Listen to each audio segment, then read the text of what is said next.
क्या आपके भी घर में इस तरीके की गुड़िया है या फिर कहीं से लाई गई है तो हो जाइए सावधान। एक भयानक और एक डरावनी सी कहानी लेकर मैं स्वाति आप सभी का स्वागत करती हूँ। तो फ्रेंड्स, आपको बता देती हूँ कि रियल कहानी पे बेस्ड ये कहानी काफ़ी डरावनी और काफ़ी इंटरेस्टिंग होने वाली है। तो चलिए चलते हैं और शंकर की फैमिली को देख लेते हैं।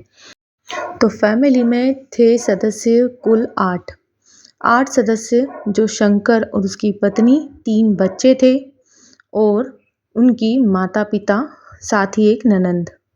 तो जो उसकी ननंद और उसके माता-पिता थे वो गाँव से आते-जाते रहते थे और ये 5 लोग घर में हमेशा रहते थे। तो उसके 2 बेटे जो अच्छी उम्र के थे, मीन्स के 14 और 16 साल के, और एक बेटी जो 7 साल की थी। अब शंकर की फैमिली काफ़ी अच्छी चल रही थी, सब कुछ बढ़िया चल रहा था। उसी समय उसने अपनी बेटी के लिए एक पार्टी ऑर्गेनाइज़ की। पार्टी ऑर्गेनाइज़ करने पर सभी लोगों को बुलाया, क्योंकि वो कई सालों से परेशान चल रहा था। पर जब बेटी का जन्म हुआ उसके बाद से उसकी तरक्की चालू हो गई थी। तो उसके बाद उसने कभी पीछे मुड़कर नहीं देखा। तो जब तरक्की होती है तो दुश्मन भी कई ज़्यादा आ जाते हैं। तो इस तरीके से उसके जो दोस्त तो बनते थे पर साथ ही जलने वाले भी काफ़ी हो जाते थे। उसकी तरक्की के पीछे उसकी बेटी का हाथ है, ऐसा कहता था वो, क्योंकि उसकी बेटी के पैर काफ़ी शुभ थे और वो हुई जब से ही वो काफ़ी अच्छा हो गया था। तो उसने बर्थडे, 7 साल का जो बर्थडे था उसका, काफ़ी धूमधाम से बड़े स्तर पर बनाया। खूब अच्छे से लोगों को इनवाइट किया, उसमें सभी लोग आए भी सही, काफ़ी तोहफ़े आए। कब सब चीज़ें होने के बाद उन लोग घर चले गए। उस रात उन्होंने गिफ्ट नहीं खोले, पर हाँ, दूसरे दिन उन्होंने सारे गिफ्ट खोले। उसमें उन्हें एक डॉल आई थी गिफ्ट में, जो काफ़ी बड़ी थी और काफ़ी सुंदर थी। तो उस लड़की ने सभी खिलौनों को दूर रखकर उस डॉल को अपने पास रख लिया और कहने लगी, ये तो आज से मेरी फेवरेट है। तो उसकी जो मम्मी थी उन्होंने कहा कि बच्चे हैं, कुछ भी खिलौना ले सकते हैं। तो उसने इतना ध्यान नहीं दिया, पर हाँ, उस डॉल में कुछ था या नहीं, कहाँ से कुछ आया था ये भी किसी को पता नहीं था। पर अभी तो दिन शुरू हुआ था, अभी रात भी बाकी थी। तो जो लड़की थी उसका नाम था सिमरन। तो जो सिमरन है वो बताती है कि उसकी मम्मी को कि मम्मी, मुझे ये गुड़िया काफ़ी पसंद है, मैं इसे अपने बेड पर ही रखूँगी। तो उसकी मम्मी कहती है कि ठीक है। अब वो उसकी मम्मी पापा के साथ सोती थी, तो वो डॉल को भी उसने वहीं पर रख रखा था। रात में जब वो बेड पे लेकर सोई थी उसे, तो वो गुड़िया, जब सबकी नींद लग गई तो उस गुड़िया ने अपने आप चलकर सामने की दीवार पर जाकर टंग गई। उसकी मम्मी की नींद खुली रात में, तो उन्होंने देखा कि गुड़िया तो बेड पे थी, एक हील पे कैसे टंग गई। तो उसने कहा कि हो सकता है जो सिमरन के पापा ने इसे टांग दिया होगा, सोने में दिक्कत आ रही है। तो वहाँ पर टंगने के बाद वो थोड़ी सी, उसे एक आवाज़ आई हंसने की ज़ोर से, उसकी माँ को। तो उसने समझ नहीं पाई, फिर वो वापस सो गई। हो सकता है मुझे नींद में महसूस हो रहा हो, सो गई। जब सुबह फिर से वो उठी, तब वो गुड़िया जो थी वो सिमरन से बातें कर रही थी। तो सिमरन ने सोचा कि ये गुड़िया बात करने वाली होगी, डायरेक्ट बोलती होगी। इस तरीके की गुड़ियाएँ भी आती है। और वो उसे हंसती हुई नज़र आती थी, चलती हुई नज़र आती थी, बोलती हुई नज़र आती थी। तो उसने कभी भी अपने माता-पिता को ये बात नहीं बताई, क्योंकि वो छोटी थी, उस समय उसे समझ नहीं थी। उसे यही था कि ये गुड़िया इसी तरीके से काम करती होगी। अब समय बीतता गया, दूसरा दिन हुआ, तीसरा दिन हुआ। एक दिन वो गुड़िया किचन में मिली उसकी माँ को, जब वो पानी भरने गई।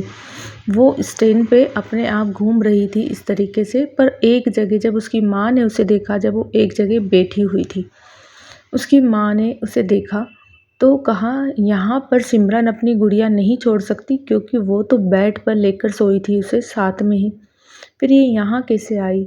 फिर उसने वहाँ पे ध्यान नहीं दिया, उसके फेस पे थोड़ा सा ब्लड लगा हुआ था, पर उसने ध्यान नहीं दिया और वो वापस उस गुड़िया को लेकर सिमरन के पास आ गई और सिमरन के पास सुला दिया।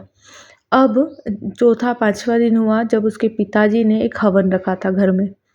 उस हवन में पंडित जी आए, सिमरन को बिठाया गया, सभी लोग आए, स्पेशली सिमरन के लिए वो हवन था। सिमरन ने हवन में बैठकर पूजा करी और एक हाथ पे कलावा बांधा। उसे एक ताबीज़ दिया गया, पंडित जी द्वारा सिद्ध करा हुआ। जैसे ही सिमरन ने उसे गले में डाला, वो जो डॉल थी उसके पास आने को तैयार ही नहीं थी। वो दूर दूर भगने लगी उससे, और ये सब चीज़ें उसके माता और पिता के सामने होने लगी। तो वो एकदम घबरा गए, एक दूसरे का मुंह देखने लगे। तो सिमरन ने ज़ोर से वो ताबीज़ निकाल कर फेंक दिया। बोले, जब वो मेरी डॉल मेरे साथ नहीं रह सकती तो मैं ताबीज़ को फेंक देती हूँ। तो वो जो पूजा पाठ किया हुआ था वो सब खंडित हो गया। अब सिमरन और वो डॉल साथ में रहने लगे, और वो अजीब-अजीब सी हरकतें सिमरन के साथ करने लगी, जो वो खुद करती थी। मीन्स के दीवार की कील पर जब उनके कमरे में उनके पेरेंट्स आए, जब दीवार पर सिमरन टंगी हुई थी। कभी पलंग के ऊपर एक ऊपर चौखट बनी होती है, उस पे बैठी हुई थी। कभी वो पंखे पे मिलती थी, कभी वो उल्टी चलती थी, कभी वो रात में जो टेरेस होती है उसकी दीवारों पर चलती हुई भी सिमरन उन्हें नज़र आई। वो काफ़ी डरने लगे थे कि हमारी सिमरन जो है उसे काफ़ी भयानक भयानक सी चीज़ें होने लगी है। वो एकदम ज़ोर ज़ोर से चिल्लाने लगती थी, बड़ी बड़ी आंखें करके घूमने लगती थी। इस तरीके की कंडीशन को देखकर जब सिमरन की तबीयत ज़्यादा ख़राब होने लगी तो उन्होंने वापस उन्हीं पंडित जी को बुलाया। फिर उन्होंने बताया कि जो तुम्हारे घर में तुमसे जलने वाले लोग हैं, उन्होंने इस गुड़िया के अंदर कुछ कर कर भेजा है, जो नेगेटिव चीज़ इसके अंदर डालकर भेजी है। पर अब आप इसे कुछ भी नहीं कर सकते, क्योंकि काफ़ी ज़्यादा बड़ी चीज़ है ये। तो आप इस चीज़ के लिए मेरे पास भी कोई समाधान नहीं है, पर मेरे जो गुरु हैं वो इसका समाधान आपको ज़रूर बताएंगे।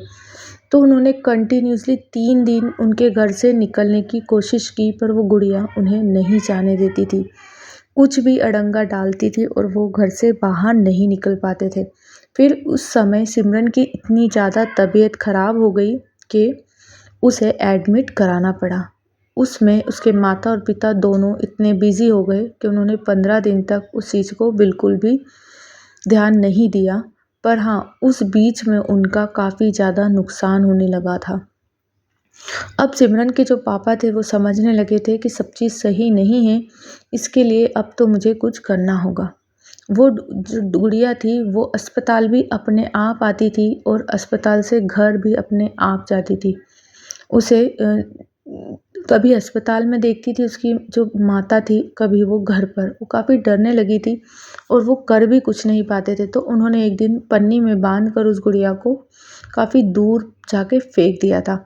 जैसे ही उन्होंने फेंका, वो घर आती हैं, देखती हैं तो जो सिमरन की जगह है सोने की, वहीं पर वो गुड़िया आराम से सो रही है। इस कंडीशन में उसे फेंका गया था, और जिस तरीके से वो आकर लेटी वो काफ़ी अंतर था। बाकी वो वहाँ से यहाँ तक आसानी से आ गई उसकी माताजी के पहले। अब तो उसकी जो माँ थी सिमरन की, वो काफ़ी डरने लगी थी। फिर इतनी ही टाइम बाद उसके जो दादा दादी थे वो घर आए। उनकी जो ननद थी वो भी आई। तो उसकी जो दादी थी उन्होंने बताया कि मैं एक महात्मा जी को जानती हूँ जो तुम्हारा समाधान कर सकते हैं। तो उसकी दादी कहती है कि मैं सुबह 5 से 6 के बीच में घर पहुँचूँगी, और मुझे आना ही है अभी शहर, तो मैं उन महात्मा जी को डायरेक्ट लेकर आऊँगी। तुम किसी को भी मत बताना। तो उसकी माँ इन सब चीज़ों से परे रहती है, उसके पिताजी को भी नहीं बताती और सिमरन को भी नहीं। सिमरन तक ये बात पहुँचने पर वो गुड़िया आसानी से जान जाती थी कि इनके घर में क्या चल रहा है, पर उसकी माँ ने नहीं बताया। जिस समय वो महात्मा घर में एंटर हुए, वो गुड़िया ज़ोर-ज़ोर से चिल्लाकर उड़ने लगी थी। उसे पता था कि अब तो मेरे साथ कुछ गलत हो जाएगा। तो उस समय वो सिमरन को वहाँ पर अस्पताल में काफ़ी परेशान करने लगी। सिमरन को इन्होंने अपनी ऊंचाई से काफ़ी ऊंचा उड़ता हुआ भी नज़र देखा है। जो उसके पापा थे उन्होंने भी सिमरन को ऊंचा उड़ता देखा, डॉक्टरों ने भी देखा। फिर उन लोगों ने पकड़ के नीचे बिठाया, पर जो उसकी दादी थी उसे नहीं पता था कि सिमरन एडमिट है अस्पताल में। वो सीधा घर ले आती है। अब वो कहती है उसकी माता कि हमें तुरंत ही अस्पताल जाना होगा, क्योंकि यहाँ से ये डॉल गायब है। तो ज़रूर मेरी गुड़िया को परेशान कर रही होगी, जो सिमरन को परेशान। तो वो महात्मा और उनकी दादी, उनकी मम्मी अस्पताल पहुँचते हैं। वहाँ पर वो कुछ चीज़ें, कुछ क्रियाएं कुछ समय के लिए रोक देते हैं, जिससे सिमरन सुरक्षित हो जाती है। पर उसके बाद उन्होंने काफ़ी प्रतिष्ठान किए, खूब सारे, और उसके बाद जाकर उन्हें साल भर बाद उन्हें सब चीज़ों से मुक्ति मिली, सब चीज़ से नॉर्मल हुए। फिर उसे पता चला कि उनके जो दोस्त थे सिमरन के पिताजी के, वो उनकी तरक्की से काफ़ी जलते थे और उसी लिए उन्होंने सिमरन को ख़त्म करने के लिए ये सब चीज़ें की थी, क्योंकि वो हर बार कहते थे कि ये गुड़िया मेरी जो है सिमरन, वो मेरे लिए काफ़ी लकी है। तो वो कहते थे कि अगर ये नहीं होगी तो इसका लकी अनलकी सब ख़त्म हो जाएगा और मैं इसे ख़त्म कर देता हूँ, इसकी गुड़िया को। तो उस तरीके से उसने जो जाल बिछाया था उसे ख़त्म करना चाहता था, पर वो अब सब चीज़ें नॉर्मल हैं। और जो दोस्त था वो 6 महीने बाद हार्ट अटैक की बीमारी से मर गया था। तो इसीलिए कभी भी किसी का गलत ना करें, कोशिश करें कि सब कुछ अच्छा हो। वीडियो पसंद आए तो लाइक और शेयर करना ना भूलिए। Thanks for watching.